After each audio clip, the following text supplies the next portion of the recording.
Shorts have evolved from chaotic skits to now full-blown brain rot. But now a channel is both brain rot and wholesome? Meet YouTube's weirdest channel, Low Poly. And today we're playing a game to find out if this channel is more brain rot or more wholesome. If you or an animal stepped into Lake Natron in Tanzania, you would eventually turn into a statue. First, the water's extreme alkalinity and heat would start burning your skin and eyes, and any exposed tissue would begin to deteriorate. I'm starting to think this lake isn't a lake at all. I think that was a misnomer. I don't know if they got someone, almost like when they named Greenland, and Iceland, to try and confuse people and make more people go to Greenland because green was in the name, but this is not a lake. But as the days pass, your body would dehydrate from the sun and the lake's high salt, drying out your muscles and skin. The minerals in the water would then begin to coat the surface of your body. Wait, this is an actual lake? I low-key thought he was just jumping into a volcano. Tell me I'm not the only person that thought that. Okay, that is not somewhere you bring the boys to crack open a cold one and go jet skiing. This reminds me of Yellowstone, if you guys have seen some of the ponds there. Not gonna be swimming in that. And over the course of a few weeks, your calcified body would be frozen in time. There's had to be one person, you know, they got a few hours to live, they want to be a statue. Where else are you gonna go? Bottom line, it's not wholesome, but it's also not brain rot because I learned something. So the score is even.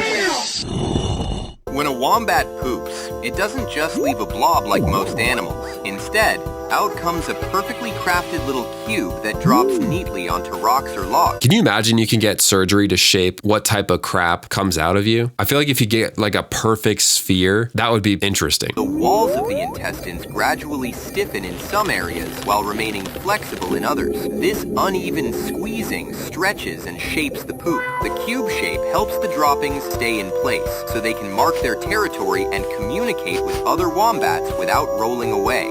Wow, it's practical. I kind of wish there was a version of wombats that pooped pyramids. That'd be pretty sick. You know, I think this was weirdly wholesome. I'm not the biggest potty humor guy, but I'm gonna consider this wholesome.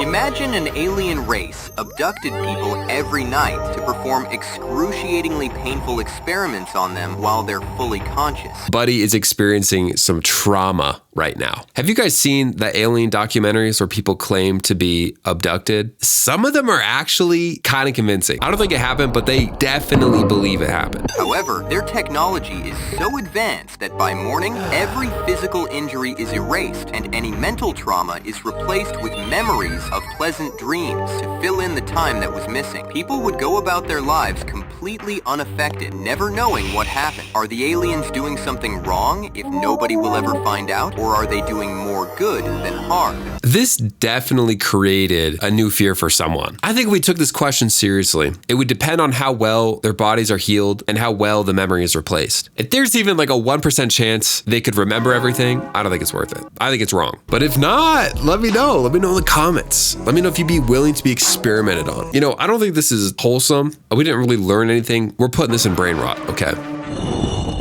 The woman was giving birth to twins, and everything seemed to be going well. The babies arrived healthy, looked like any other pair of twins, and there was nothing that raised anyone's suspicions. But when the family requested DNA testing out of curiosity and routine paperwork, the results were not what they expected. The test showed that although the twins shared the same mother, they didn't share the same father. Oh my gosh. I mean, it would be impossible for the DNA test to show that they didn't share the same mother. Wow. What are we doing in that situation, guys? Taking our kid and leaving? Oh my gosh. I can't imagine. I cannot imagine. Each child carried different genetic signatures. This meant that the woman had released 2 separate eggs in the same reproductive cycle, but each had been fertilized by sperm from a different man. So biologically, they were half siblings that happened to be born at the same time. I mean, Buddy's face says it all. I don't know if this is the appropriate reaction to finding that out. This is like, you are not the father, short. Okay, the more I think about this, why would she opt in to take a DNA test knowing there was a chance that that could happen? Maybe it was consensual. Maybe the guy knew. I don't know. Not a situation I would be finding myself in anytime soon. We learned something, so I wouldn't consider this brain rot because it is interesting. They were born at the same time and they're only half siblings. But wholesome? I'm gonna say no. A man sat locked inside a small room without any clothes, surrounded only by magazines and a tiny bathroom. You see, he had signed up for a game show that required him to survive entirely on what he won from entering sweepstakes in magazines, whether it was food, supplies, or clothing, until he reached $1,000,000 worth of prizes. I was just about to say, I bet you this game show wasn't based in the US. And I say that as a compliment. Have you guys seen the staircase game where they try and get up the staircase? Oh my gosh, it's perfect. He often ate dog food and rice that he had to cook without proper utensils because it was all he would win. He also couldn't wear any clothing he won because he always won women's clothes that were too small for him. I feel like this guy needs to hire a coach. You know how they have Phone a Friend in other game shows? He almost needs to call one of those extreme couponers on TLC and get some advice. I'm honestly surprised he's won anything through sweepstakes. He didn't win a toothbrush until 3 months in, and when he won a TV, he could only watch static since he hadn't won an antenna, and he didn't win toilet paper until he was 10 months into the challenge. He also won a PlayStation around this time, which was his only form of entertainment in almost a year. Bro, a year? This is worse than that Mr. Beast challenge, where the guy's locked in a cell for, I think, 100 days. This guy's done it for a year, and he only won a PlayStation? He was being broadcast every week to millions of viewers, but unbeknownst to him, he was also being live streamed 24/7. He had to endure complete isolation for a year and 3 months until he finally reached his goal, when he was blindfolded and taken to what he thought was a new room, only to discover a live audience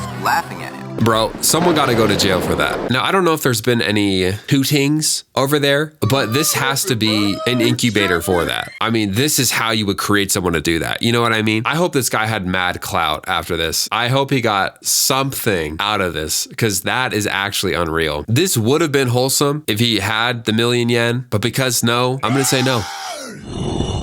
They would put the nuclear launch codes inside a capsule and then implant that capsule right next to the heart of a volunteer. That person would be given a lifetime salary to walk alongside the president while carrying a butcher knife. This one is wholesome for sure. You think you want a different tool in there, you know, like a scalpel, some pain meds, something more efficient, something that gives you at least a chance. You wouldn't even use a butcher knife on a deer or like an elk. I think you would just use like a small sharp knife. Maybe that tells us how far in the planning stage this actually got. If the time ever came to fire the missiles, the president wouldn't turn a key or push a button. Instead, he would have to kill the volunteer with his own hands to retrieve the codes. The idea was to force the leader to feel the weight of one innocent life before taking millions. Wow, now we see the use of the butcher knife. In a weird way, that's not a bad idea. Am I the only one that thinks that's not the worst idea in the world? Although someone like a couple world leaders I can think of off the top of my head, you know, we're not going to name names because this video is going on the internet, okay? But you can imagine who I'm thinking of. And I don't think them using a butcher knife would be a problem at all. I think they wouldn't think twice. They'd probably do it for fun and not even launch the nuke. And then they would just find another volunteer. It's a little morbid, but the idea of feeling the weight of launching a nuclear warhead, making the leader think about it, I think that's worth thinking about. I'm going to consider this strangely wholesome. A giant sunfish at an aquarium suddenly stopped eating for seemingly no reason. It just floated around, rubbing against the glass like something was wrong. The staff checked if it was sick, but found nothing. That's until one of them noticed something strange. All right, people, place your guesses, place your bets. I'm going to say the sunfish didn't have enough sun. Maybe they had to get an artificial sun in there. The sunfish only started acting like this after the aquarium closed for renovations, when no one was coming to see it anymore. This meant it wasn't sick. It was just lonely. The sunfish could be lonely, or it could be a narcissist. I don't think there's any way of finding out. I've heard the sunfish's brain is quite small. Are you sure? Yes, I'm sure, bitch. I got head of CIA right here. Let's err on the side of it being lonely. So the staff printed photos of people's faces, stuck them on uniforms, and placed them in front of the tank. The next day, the sunfish started waving its fins like it was happy to see them, and eating like never before. Even just animating how happy that sunfish was, that could make anyone smile. Even probably a president or a dictator right before they get that code, if you know what I'm talking about. We did experience some brain rot, but I think this channel is overall wholesome. If you want to see another shorts channel that is not wholesome and purely brain rot, check out these videos right here.